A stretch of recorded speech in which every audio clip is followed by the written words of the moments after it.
Our verse for today is in Proverbs chapter 15, verse 1. A gentle answer turns away wrath, but a harsh word stirs up anger. How do you respond to someone who speaks harshly to you? I ignore them. If they talk harshly to me, Can you like control? Charles, I ignore them. What if it's too much? Me too. Ignore. Ah, if it's What? too much, God can handle Ignore. that. Don't worry about it. Good. yeah. Oh, good. Do you know anyone who speaks gently? Si Mama. Thank you, guys. Meron din akong kilalang isa pa. May kilala pa ako isa sa work namin. Napaka-gentle niya talaga. Kala mo lang ba? Oh, game. Game. Basahin mo. In this proverb, Solomon teaches us that God wants us to speak to people gently, using gentle words. Harsh words stir up anger even when that's not your intention. Think about how you feel when someone speaks harshly to you. You probably get angry and defensive. But if that same person spoke to you with gentle words, you probably wouldn't get angry. We need to think before we speak.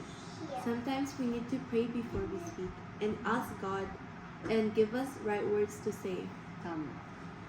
This becomes especially difficult when someone is speaking harsh words to us.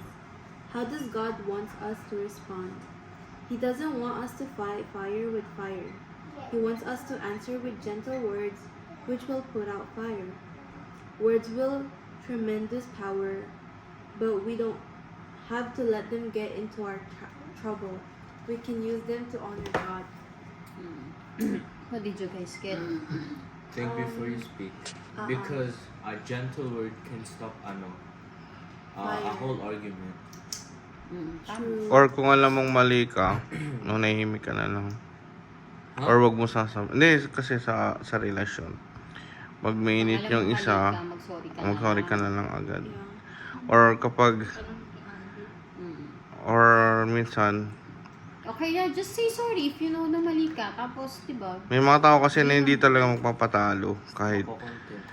So, kahit sorry. sorry ka na sorry, hindi pa rin siya nakontento. Ikaw, Carlene, what did you get? Same. Anong same? Speak before you Speak before you think. Think before Paano you naging same yun? Before you Think speak. before you speak and ask God for help kung paano ka magre-respond sa tao.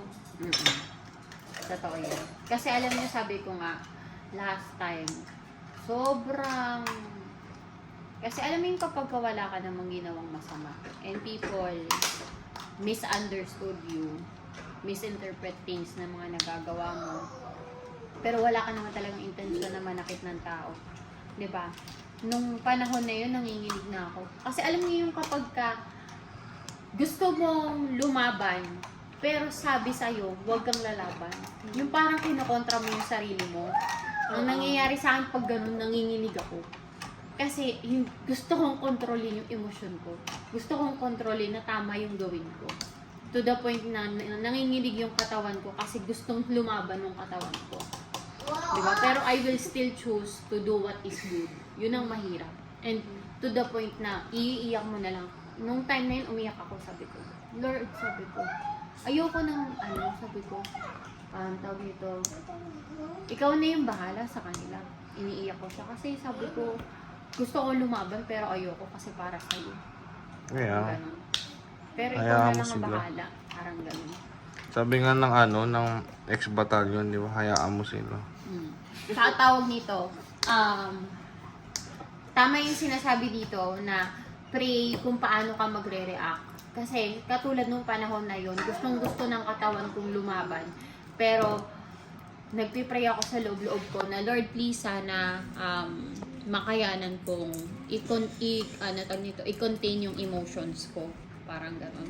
Tsaka, pag kunwari, di ba dati nagkakaroon tayo ng problema, pinagsasabihan natin yung mga bata, o Carlene Charles, di ba may mga pagkakataong pinagsasabihan ko kayo, hindi nyo ba napapansin na kapag ginawa niyo yung isang bagay, hindi ko kayo agad ko kumprontahin? Napansin niyo ba yon? Napansin mo yun, Charles? Hindi ko kayo, pag may nagawa kayong hindi maganda, hindi ako ora-oradang kakausapin kayo. Hindi ko ginagawa yun. Kasi I think before I speak. I pray before I speak. Pinagpipray ko kung paano ko kayo dapat kausapin. Kung paano ko dapat kayo i-approach. Kung paano ko dapat kayo pagsasabihan. Ano yun? Napapansin mo ba yung Charles? Yeah. Kasi I just don't speak out of my emotions.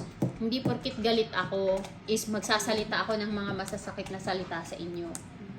I pray to God kung paano ko kayo pagsasabihan na mas papasok sa inyo yung gusto kong sabihin.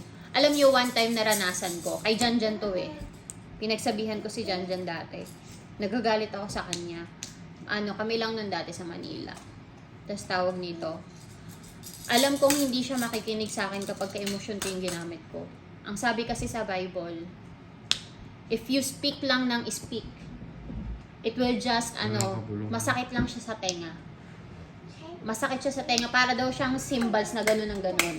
Masakit siya sa tenga. But if you speak with love and care, then dun mas nakikinig ang tao. Naintindihan ninyo. So it's very important that we use gentle words every time we argue with someone o kaya naman we have a misunderstanding with someone, and every time we have to use gentle words. Chloe, I'm gonna follow you. Sige. Can you read, Nicole? Dear God, thank you for trusting us with the power of words. Please help us to speak gently using gentle words. Please help us to respond to people the way you want us to. Amen. Amen. Ay nga pala,